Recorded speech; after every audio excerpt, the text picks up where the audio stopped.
They were convicted of murder. They were convicted of murder. Joe, Gina, and Molten Brasso. A taxi driver they killed. $14 in his car. They got hanged. They got hanged.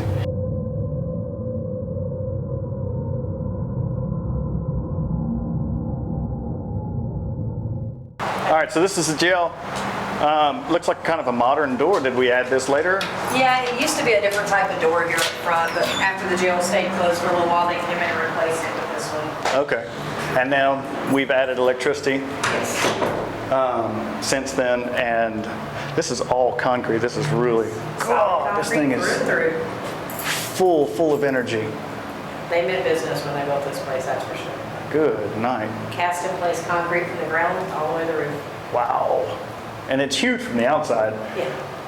Man. It's a little bit of a maze inside sometimes, so y'all have fun tonight. Yeah, we will. This is going to be great. So through that way is what looks like the stairs to, I'm assuming, the jail cells? Yes. And this room here is? To your left is the jailer's quarters. Jailer's quarters. And so you want to start there? Sure. Fantastic. Let's go start there. Jailer's quarters first. All right, Marlena, so this is the first room whenever we walk in the jail, the first room on the left. What was this room here? What was this place here? This room and this whole side of the building downstairs was actually used as the jailer's living quarters. Jailer's living quarters, okay. Yeah, so there was a jailer that lived in-house, and sometimes throughout the years he had a family. And of course they would live here with him also. Okay. If they chose to. This is a very small room. Yeah, this room, we know it was used mainly as a bedroom. Throughout the years it was also used as an office. It could have been used, you know, as a dispatch office years later here in the jail and stuff like that. So this whole side, they could kind of move it around and use it as they wanted to. The jailer could and his family. I got you. So. Okay, that's really cool. Yeah. Have you ever had any activity in here? Yes, actually we have. We've had, you know, stuff move around the room, see a lot of shadows. That's kind of why we leave the mirrors placed like they are, because we know where the shadows walk the wall, so it's a lot easier to catch them when you can kind of see the room, you know? Yeah, that helps. Yeah, we've gotten some activity in this back corner, and then of course over here in this corner, I got you know, where you see the jailer. We think it's the jailer walking the walls, so. Still patrolling. Yeah, because the two things over here were actually doors out onto the porch, so. You know, they would have had access to this to go out onto the porch. They would not have had to walk out the front door to go outside. Okay, go out and enjoy the night air, or smoke a cigarette, or whatever the case may be. Smoke his pipe and drink his coffee on the porch. Smoke his pipe and drink his coffee. Yeah. Okay, cool. This looks like kind of like a living room, maybe a dining room. What was this room? Well, this was the rest of the jailer's quarters. Okay, so this was still part of his living quarters. Yes, this was still part of the jailer's living quarters. Okay. We do have it set up, you know, living dining room right now, but originally they did have some extra walls in here that kind of separated the rooms off. Okay. And I've actually talked to a couple of the kids of the jailers that lived here throughout the years, and they didn't always have it set up just like this. I know he told us that like late 40s, early 50s, this was their living area, and then over there in the corner was actually a bedroom. Okay. So they kind of, you know, set this up how they needed it for their family. In the corner over here. Okay. Yeah. And I see the division wall on the ceiling and the wall where it used to be. Yeah. So I can see where that would have been a different room. Yeah. So they would have had it. I don't know exactly where the doorways would have walked through. He couldn't quite remember how. I mean, he was almost 90 or over 90 when I met him. So, you know, trying to remember a few things did kind of throw him off that it didn't look like it did when he came in. I got you. But, this is the kitchen, right? This is where they would have prepared the food for all of the inmates and the jailer, I would assume? Yes. And were the inmates the ones that prepared the food? No, actually, for the most part, from what I've been told, that the jailer's wife kind of had the option on that. If she wanted to prepare the food, she could. Okay. There was times where this over here was actually a door to the outside. Okay. Like I was telling you earlier, you know, about the, they'd come in and kind of drink coffee with the jailer's family. And here, this was access to the kitchen area. Okay. And they said they could have the food brought in off-site and then just send it out to them through the dumbwaiter. Or later on in days, they did say there was a couple trustees they said were really good cooks, so they would allow them to come into the kitchen and prepare the meals. Awesome. Now, even though the jail could hold up to about 64 prisoners if it was ever at full capacity, talking to different, you know, how many prisoners? 64. 64 at capacity? Yeah. Okay. Yeah. That's a lot. Ooh, between all the rooms. But I do know, talking to different guards and stuff that work the place, They said that most of the time they remember 20 to 30 in house, so it wasn't. Okay, so it was never overcrowded. Not that I know of. Now I know, like close to the 80s when it was starting to close down. I'm kind of thinking it may have been a lot fuller. That's why the new jail is, over double the capacity. Sure, So, I got you. yeah. Okay, all right. And this would be how they got the food upstairs, is that correct? This is the dumbwaiter that runs all the way up to the third floor. This is the dumbwaiter that runs all the way up to the third floor. And there's access to it on the outside of the stairs on every floor. Okay. Can we look inside there? Is that a thing we can do? Sure can. No. And this is the dumbwaiter we were talking about. It runs all the way up to the third floor. There's a door on the outside that they could have kept closed, to keep kind of the noise down on the kitchen area and the family area over here. And the prisoners wouldn't have had access to it unless the door was open. I got you. It's a tight squeeze right here. Yeah, it is. Huh. Yeah, it is. We have a few issues with this door popping open on its own, though. And that's a hard door to open. Yeah, it is. I tried opening it a while ago. Yeah. That's a hard door to open. Yeah. So everybody said, oh, it's the wind. I'm like, okay. So this seems like all happy area down here. Yeah? Yeah. I assume upstairs is not as happy. I would say not, no. No? Yeah. This is solitaire. Yes. Right? This is solitary confinement. Worst of the worst. And who stayed in here? Who's what's the name of the people that stayed in here? Joe, Gina, and Molten Brasso. This is what the cell they would have stayed in while they were awaiting their hanging here in the jail. Okay. And they were convicted of murder. If I remember correctly, I read about a taxi driver they killed, correct? Yes, Mr. J.J. Revelle. Okay. And they robbed him for how much money? $14 and his car. $14 and his car. That's insane. That's insane. That's some bad energy right there. Mm-hmm. Yes, it is. Yeah, and they were caught local, I think, right? Just south of here is a town called Sulphur, Louisiana? Yes, that's where Molten Brasso was picked up at. Okay. Joe Gina was actually picked up in Orange, Texas on his way to his sister's house. Okay, so he made it across the border. Yeah. Okay. Yeah, after he set the car afire and all that stuff. And Wow. And how long were they in here before they got hanged? they spent about a year and a half in here. In the cells. A year and a half in the cells. A year and a half in this little tiny cell. Yeah, there's one on this side and the one on the other side, so they'd have both been in a cell here. And it's the hottest room in the building. It is very hot in here. Yeah. I'm pretty sure I'm going to change shirts before we start hunting tonight. Yeah, I would. Because this long sleeve shirt is just not cutting it. I'm just saying, people, we're in Louisiana. Yeah, it's warm. It's pretty warm. If you've never been to the jail, it's huge. It's very echoey, but it's really a significant piece of history from where we were to where we are now. And that's one of the things that we hope to find tonight is what's left of what was. So, Marlena, this is the women's cell. Yes. And it looks really small. How many women did they have in here at one time? Our best guess, because they actually removed the beds and stuff before we got the building, was about 10 women. But the room you see now is not always the room they had. Really? Yes. If you look around, you'll see where there's some patched up flooring in here. Oh, yeah. There was actually a cell within the cell. Why? So it was similar to solitary confinement once they got it done in here. Wow. And all those 10 women, or at our best guess 10 women, would have fit inside this area with these tables still in here. All because no room for beds. Yeah. Well, the first women that were in here kind of ruined it for the rest of them is what happened. If you look around the room, you'll notice you've got the best view in the house. You can view the courthouse next door, yes, the main street, the church next door. Well, they kind of had an issue with the women flashing the passerbys on the street, the people in the courthouse, so the judge decided, I can't be doing court next door with women hanging out the windows. So, always the women. Always the women cause the problems. Well, the first ones did it for the rest of them. It wasn't all of them. It was just, a select few that ruined it for everybody else, yeah. All right, Marlena, so we're in the building across the road from the jail, and I couldn't help but notice whenever we walked in here that there is an overabundance of dolls. We have quite a few. There are dolls everywhere. Why? Why are there so many dolls in here? If you notice, there's a picture up here of a lady and her husband. This was actually her personal collection. Her name was Lois Lofton. Okay. And the majority of these dolls were her collection. There was over 3,000 in her original collection. 3,000 dolls. So she considered these her babies. So she gave them to us, the Tourist Commission, and We display them now so everybody can come see her babies. So she gave them life. Yes, yes. Yeah, so when they said when people around town and people that knew her realized that she collected dolls, they would start bringing them to her. And, you know, if they were injured, she would fix them, you know, redo their clothes. But some of them are beautiful. Some of them are kind of creepy, but, oh, yeah. you know. I noticed a few of the latter. Yeah, yeah. Unfortunately, tonight we're not going to be able to hunt this room, but would that be something that in the future we could come back That's a possibility. and hunt?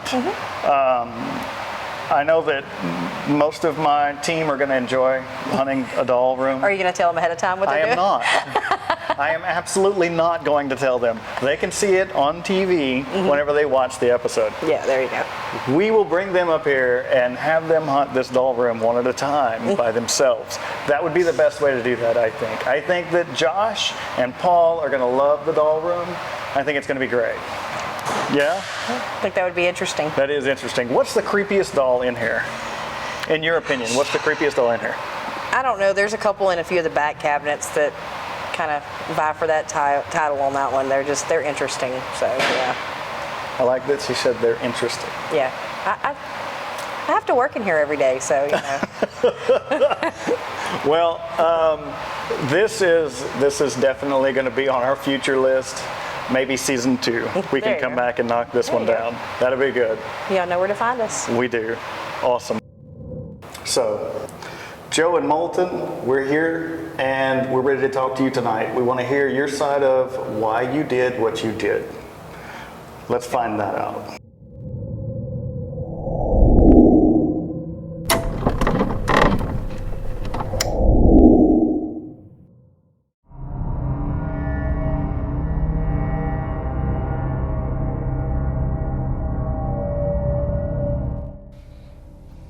Paul and Josh Gorham begin with an EVP session in the jailer's quarters. Earlier, for the gentleman that you know, you had the temperature come down lower in here. Can you do that for me? While the camera's audio did not catch it, we were getting an EVP at this very moment on the digital recorder.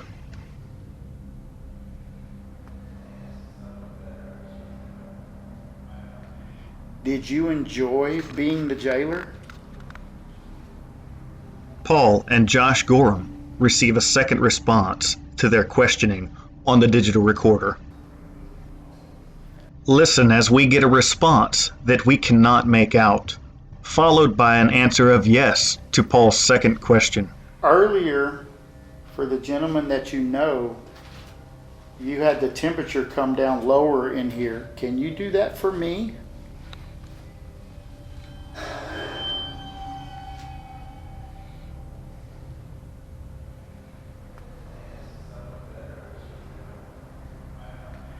Did you enjoy being the jailer?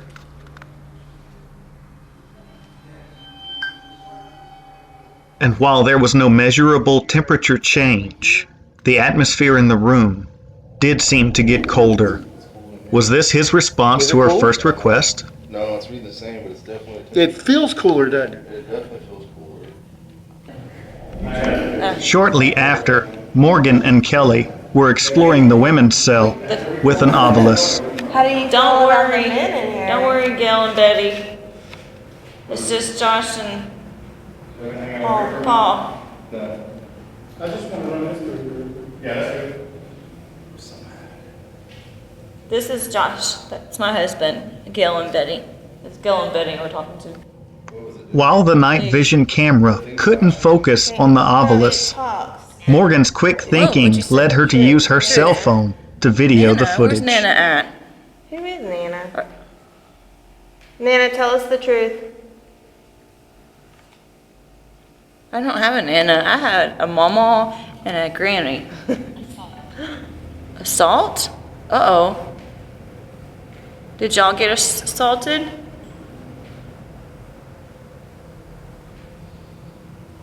Did somebody assault you? Did somebody hurt you? That's not very nice. Oh. You got drunk in January and someone assaulted you, or you assaulted someone? It's still fuzzy. What were you drinking? Or was somebody else drinking?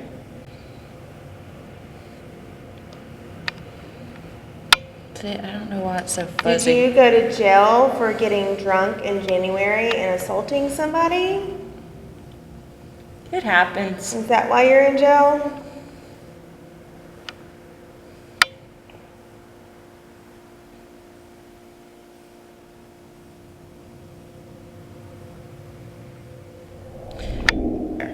Hot potato, hot potato. I'm gonna get it from with my phone.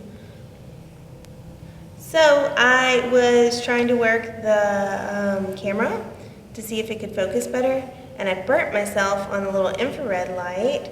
I don't know if you can, yeah, that little red light is really, really, really hot. So I said, ouch, that's hot. And then the next thing that came up on the obelisk was Lisa and heat. Oh, we previously saw drunk On my way to help with the camera issues, Salt. they got some different responses from the obelisk. What? I don't know. What's wrong, girls? Yeah, I don't like that. Living. Living? What? Is someone coming? Did somebody scare you?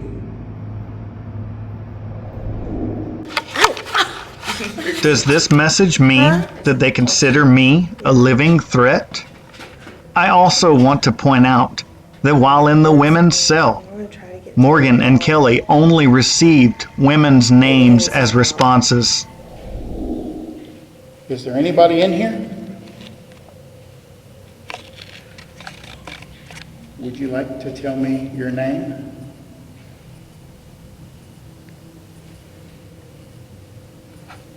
What about Zach?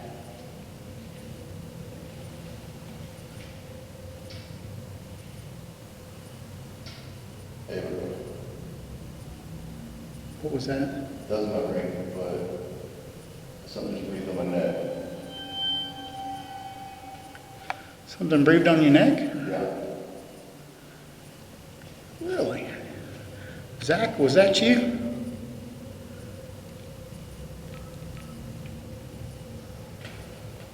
There's no wind in here, right? Not in this room. Hold up.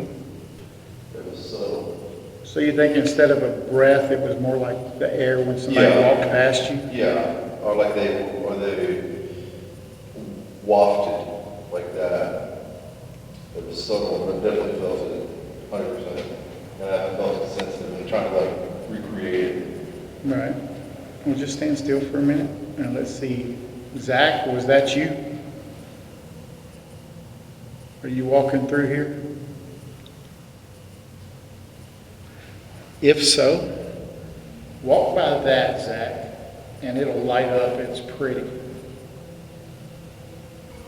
If you would like to know the story of Zach, you'll have to visit the jail yourself. Or do whatever you did to Josh.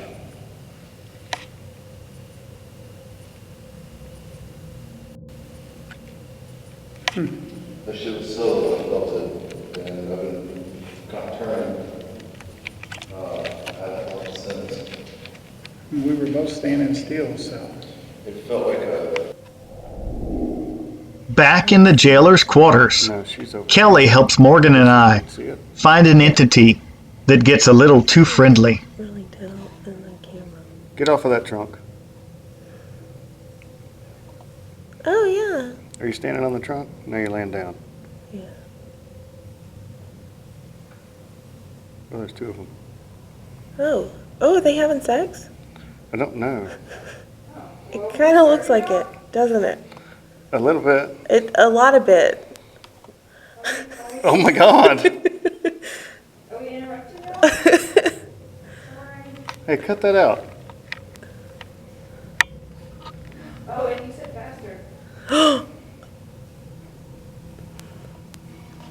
And we follow it to the bed where Kelly is standing. Mr. Taylor. Is your name Zach? That's really weird. You saw how I did that? Like it looks, see how it climbed, like it's hanging on. Yeah. See? Yeah. Did you feel anything, Kelly?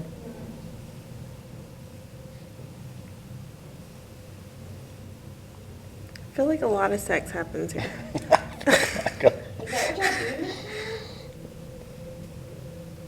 I feel like he's trying to invite her into the bed. Kelly, sit on the bed. Good, thank you, sir. Thank you. Good. We're married. Why don't you say something to Kelly for her to sit on the bed? Then maybe she might. See, look, he looks like he's patting the bed with his arm. That's not He's her. pulling. He's pulling her, He really her is. knee. Like, it really looks like he's pulling your leg Yeah. to the bed, like he's trying to pull you to the bed. Sit on the bed, Kelly. No, thank you.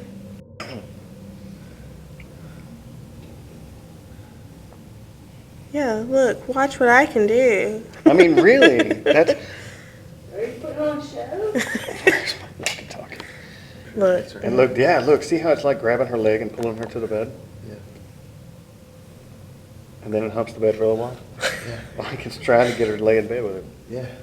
That's crazy. Should I go? Well, I'm trying to get her to sit on the damn bed. She won't even sit on the Thank bed. you. Just sit on the bed, Kelly. It does. It looks like it's pulling her. Yeah. And now look, see how it gets up, and now it's like, come here, come here, come here. And while we tried to recreate this effect with both Morgan and Josh, we could not get the same results.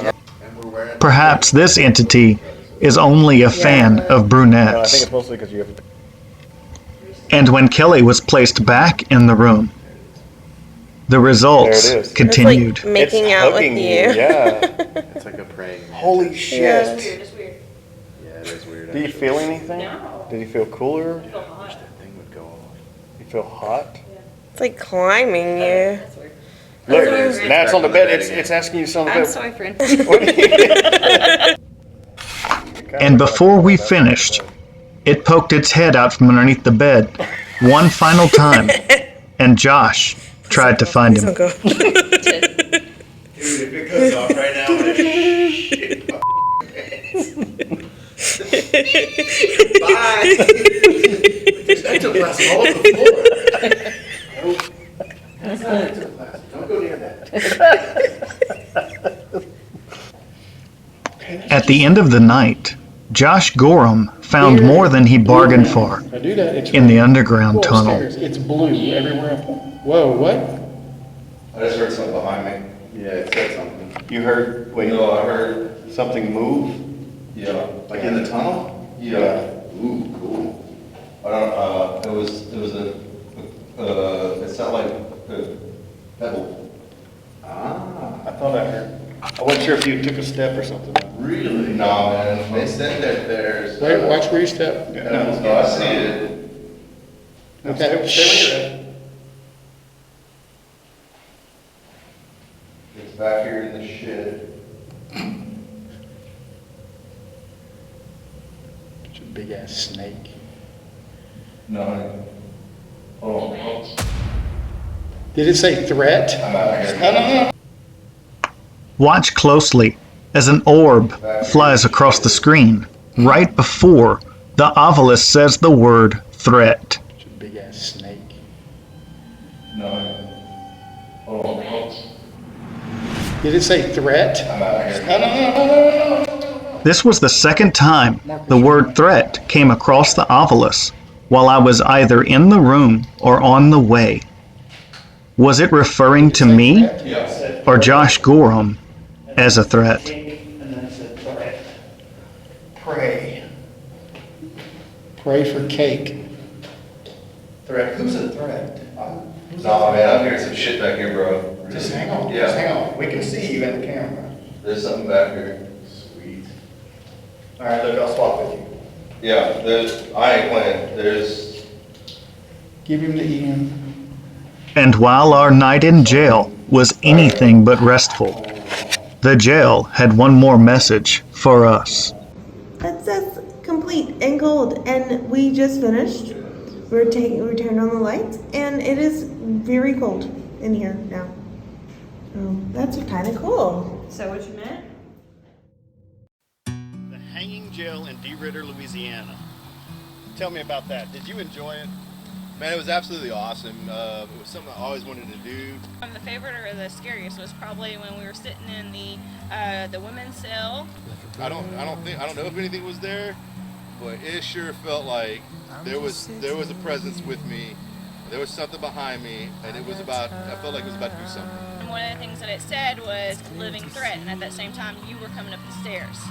It was one of the best things I've ever done. Did you have a good time? Yes, absolutely. Yeah. Do it again. Do it again? Yep. Do it again. Do you think your husband had a good time? Absolutely. He was scared. Awesome. Awesome. I was afraid. I was absolutely afraid. High five. Yep. We appreciate it. Man, I tell you what, we really enjoyed having you. And if in the future you'd like to go again, we'd love to have you come with us. on a Absolutely. different hunt, yeah? Absolutely. So, next time, next location, we'll see you right here on Spirit Guides. Thanks again, Josh. You're welcome.